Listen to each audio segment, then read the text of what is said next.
नमस्कार छात्रों। आज मैं आपको कक्षा 10वीं विषय हिंदी इस विषय हिंदी में व्याकरण में आज मैं आपको मुहावरे के बारे में मैं आपको ज़्यादा जानकारी देता हूँ। परीक्षा के लिए ये जो मुहावरे पूछे जाते हैं और उसके लिए 2 अंक होते हैं। तो इस पर मुहावरे के अंतर्गत 2 प्रश्न होते हैं और मुहावरों का अर्थ लिखकर उसका वाक्य में प्रयोग कर इसके लिए 1 अंक होता है। और दूसरा अधोरेखांकित वाक्यांश के लिए उचित मुहावरे का चयन कर वाक्य फिर से लिए उसके लिए 1 अंक होता है।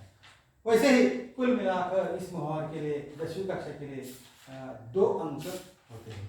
छात्रों, मुहावरों का जन्म लोक जीवन में होने वाली आम बातचीत से हुआ है।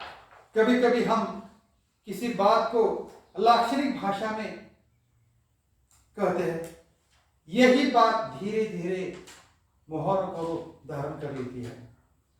मुहावरों के प्रयोग से भाषा से एक प्रकार की सजीवता आ जाती है।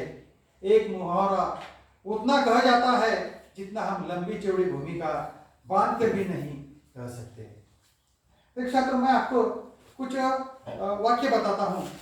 उस वाक्य का मैं पहले वाक्य बताता हूँ और जो अधोरेखांकित है उसके बाद देखता हूँ सब मुहावरा लिखना होता है, उसके बारे में मैं आपको जानकारी देता हूँ। पहला वाक्य है, गोपाल प्रसाद बड़े चालाक है, जब देखो स्वार्थ सिद्ध करने में लगे रहते हैं। तो यहां स्वार्थ सिद्ध करने इस शब्दों के नीचे अधोरेखांकित किया है। तो इसके बदले हमें क्या लिखना है, उस पर उस शब्दों के बदले हमें मुहावरा लिखना है। गोपाल प्रसाद बड़े चालाक है, जब देखो अपना उल्लू सीधा करने में लगे रहते हैं। इसका मतलब है स्वार्थ सिद्ध करने में के बदले कौन सा मुहावरा आया है, अपना उल्लू सीधा करना, यह मुहावरा आया है। दूसरा वाक्य है, जो व्यक्ति दूसरों के लिए बाधा उत्पन्न करता है, बाधा उत्पन्न करता है शब्द के नीचे अधोरेखांकित है, उसका कभी भला नहीं हो सकता। तो बाधा उत्पन्न करता है, इसके बदले कौन सा मुहावरा आना चाहिए? देखो छात्रों, जो व्यक्ति दूसरों के लिए कांटे बिछाते हैं उसका कभी भला नहीं हो सकता। तो कांटे बिछाना ये मुहावरा यहाँ आता है। तिलक व सुभाष के नारों ने निराश भारतीयों के शरीर में जान डाल दी। जान डाल दी इस शब्द के नीचे अधोरेखांकित है, इसके बदले कौन सा मुहावरा आना चाहिए? तो छात्रों, तिलक व सुभाष के नारों ने निराश भारतीयों के शरीर में प्राण फूंक दिए। कौन सा मुहावरा है? प्राण फूंक दिए। इसके बाद मैं आपको कुछ मुहावरा बताता हूँ, उसका अर्थ भी बताता हूँ, उसके साथ साथ उस मुहावरों का वाक्य में प्रयोग भी करके मैं आपको दिखाता हूँ। मुहावरा का नाम है कान के पर्दे फाड़ना। इसका अर्थ है बहुत शोर करना। वाक्य कैसे तैयार होते देखो, लाउड स्पीकर की आवाज कान के पर्दे फाड़ रही थी।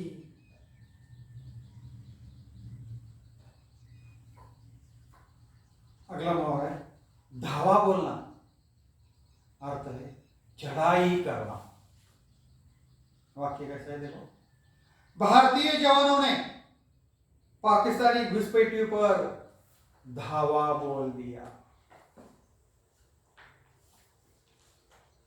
चमका देना अगला मुहावरा है धोखे में डालना। वाक्य कैसे होता है देखो, चोर पुलिस को चकमा देकर भाग निकला।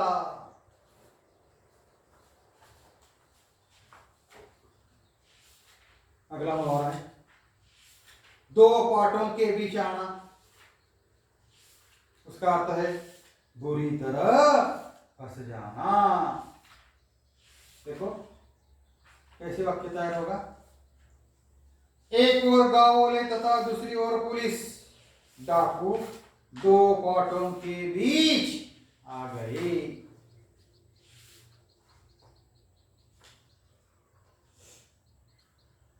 अगला मुहावरा है अपनी हाके जानना। अपनी ही अर्थ है अपनी ही बातें कहे जाना। वाक्य देखो, रमन की आदत है बस अपनी ही हाके जाता है, दूसरों की सुनता ही नहीं। अगला मोहर है खून का घुट पीना, मौन महसूस कर रह जाना। अर्थ है, वाक्य देखो, जमींदार की गालियां सुनकर सिरचन को गुस्सा तो बहुत आया, पर वह खून का घूंट पीकर रह गया। भाग्य जागना मुहावरा है, उसका अर्थ है स्थिति में सुधार होना। इसका वाक्य में प्रयोग करता हूं, दर दर की ठोकरें खाने के बाद नईम के भाग्य जागे उठे और उसे एक कारखाने में अच्छी नौकरी मिल गई। देखो कुछ प्रश्न कैसे होते हैं इसके बारे में मैं आपको बताता हूं। प्रश्न ऐसा है, रेखांकित वाक्यांश के स्थान पर उचित मुहावरों का प्रयोग कीजिए, ऐसा प्रश्न पूछा जाता है।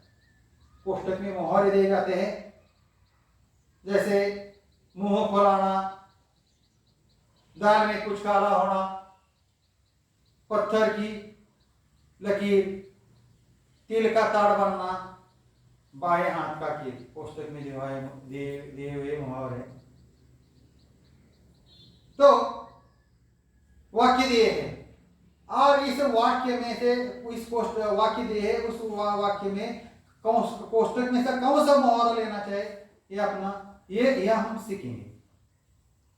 उमा आज सुबह से नाराज है, तो इसके बदले कौन सा मुहावरा आ जाएगा, उमा आज सुबह से ही मुंह फुलाए बैठी है। अगला वाक्य है, आजकल नवनीत किसी से बात नहीं करता, अवश्य कुछ संदेश की बात है। तो वाक्य कैसे तैयार होगा, आजकल नवनीत किसी से बात ही नहीं करता, अवश्य दाल में कुछ काला है। अगला है, हमारे पिताजी की प्रत्येक बात हम भाई बहनों के लिए पक्की बात होती है। तो कोष्टक में दिए हुए मुहावरे में कौन सा यहाँ उपयोग किया जाता है, हमारे पिताजी की प्रत्येक बात हम भाई बहनों के लिए पत्थर की लकीर होती है। चौथा है, शुभजीत की बात का विश्वास मत करना, उसकी तो बहुत बड़ा चढ़ाकर कहने की क्या है आदत है। कोष्टक में से एक मुहावरा लेना है, शुभजीत की बात को विश्वास मत करना, उसकी तो तिल का ताड़ बनाने की क्या है आदत है। और अगला है, सलीम के लिए मेडिकल की प्रवेश बहुत आसान काम है। उत्तर है, सलीम के लिए मेडिकल का प्रवेश बाएं हाथ का खेल है। देखो छात्रों, आज मैंने कक्षा 10वीं विषय हिंदी में आज मैंने मुहावरे के बारे में जानकारी दी। देखो स्वाध्याय के लिए मैं आपको कुछ प्रश्न देता हूँ, आप भी 25 मुहावरों का अर्थ लिखकर अपने वाक्यों में प्रयोग कीजिए। यह मैं कहता हूँ। धन्यवाद।